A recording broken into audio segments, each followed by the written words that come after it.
And we do have a start. Very, very nice. Okay, now these crews are accelerating on every single stroke, and it's so exciting. You've gone from a dead stop, and you want to get that boat up to speed as fast as you can.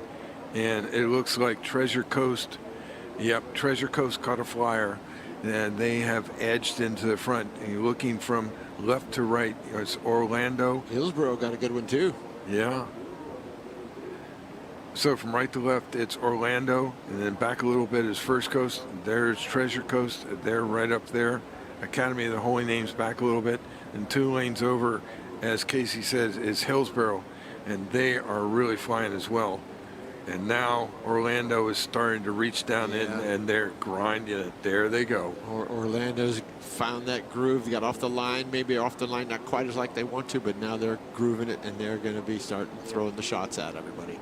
Yeah, this is the base of the race. You've gotten off the line, you've gotten your boat up to as high a speed as you can, and then you've gone from, let's say, 44 strokes a minute down to, let's say, around 35, 36. And it looks like Orlando is starting to continue to accelerate, and their oars are going in on the bow side of the puddles probably about 2 feet. So they're really carrying some good boat speed between strokes.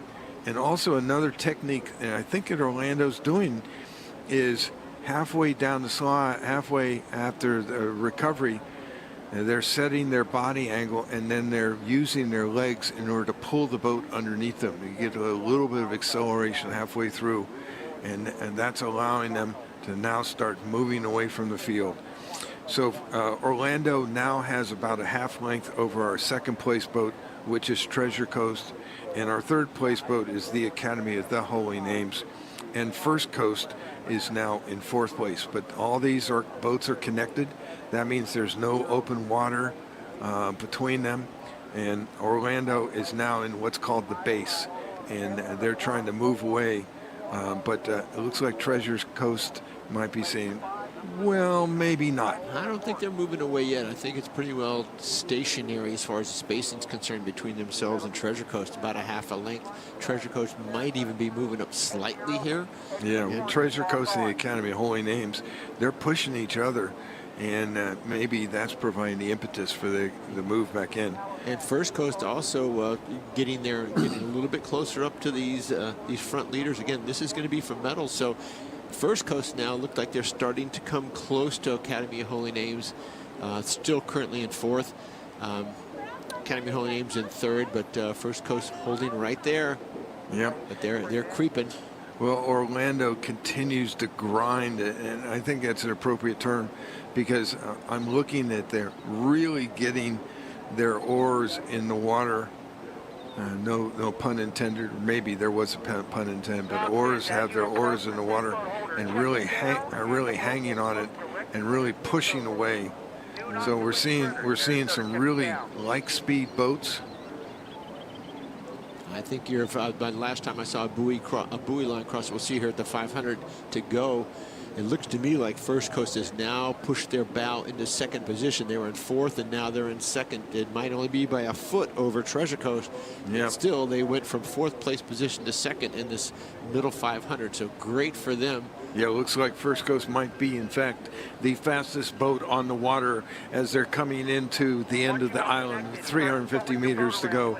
Our lead crew is OARS. OARS on the left-hand side in the orange. On their right is First Coast, and then it's Treasure Coast and the Academy of the Holy Names. This race is seriously in doubt. Here comes First Coast. First Coast is sitting up tall. They are really moving. Will OARS be able to hold them off? Will they be able to hold off Treasure Coast and the Academy of Holy Names? We've got ourselves a boat race, ladies and gentlemen. They're into the red buoys the last 250 meters. It is OARS, First Coast, Treasure Coast, the Academy of the Holy Names. Look at this race for second and third here. Just oh my incredible. Goodness, I don't know. It's going to be really close. OARS is holding on. They're holding on. They're striding. They're tough. They're strong. They're anchoring in the water. They're pushing away. And it's too close to call between First Coast, Treasure Coast, and the Academy of the Holy Names. It looks like First Coast may be in second place, but here comes Treasure Coast. On the outside, it's the Academy of Holy Names. It's OARS continue to press away. And here comes First Coast. They're hanging on. First It's Coast too and- close to call between the Academy of Holy Names and Treasure Coast. Thundering down to the finish line. It's a great race, ladies and gentlemen. Oars show their class as they continue to press away. Open water. Here comes Treasure Coast. And it's too close to call between the Academy of Holy Names and Treasure Coast. And it looks like it may be Treasure Coast just by a skoshie over the Academy of the Holy Names. Great racing there in that women's junior 8. As it came down just like it was seeded, but nobody giving up anything out there in those first 4 positions. All right, wow, that was exciting. Some really great racing.